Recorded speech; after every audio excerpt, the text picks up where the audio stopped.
Panguva ino tuna VP Kosano Chiwenga Boya vachipiwa maruva aiwa after he delivered a blistering speech yesterday by Heroes Ega. Patinoziva kuti VP Kosano Chiwenga, he was presiding over the burial ya Brigadier General Matthias Tizirai Ngarava.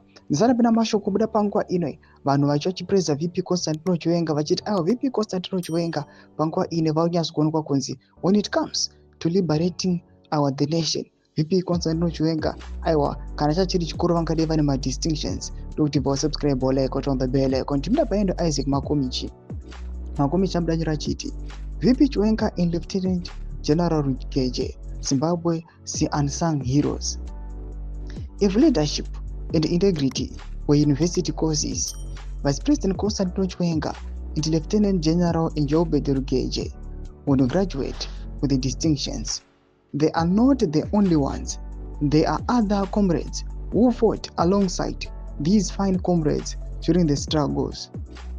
I didn't get the chance to mention them, but we salute them and we love them. They fought in Zimbabwe's liberation war.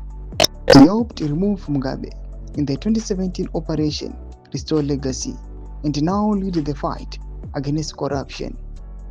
Their blend of sacrifice, steady governance, and anti-graft zeal makes them models for the next generation of leaders. Domashukana mudanyo kwa panguva ino achitaura pamusoro paVP Kosano Chiwenga aiwa pamwechete naGeneral Rugeje nevamwe vaati we cannot mention.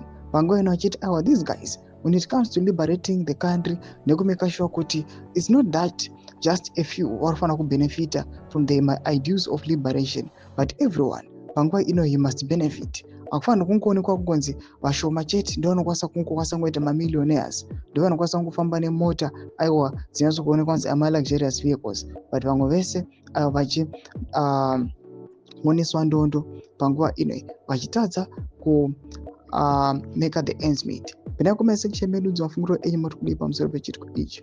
Pina comment section medu dzafunguro enyu, subscribe or like, chitomba bell icon.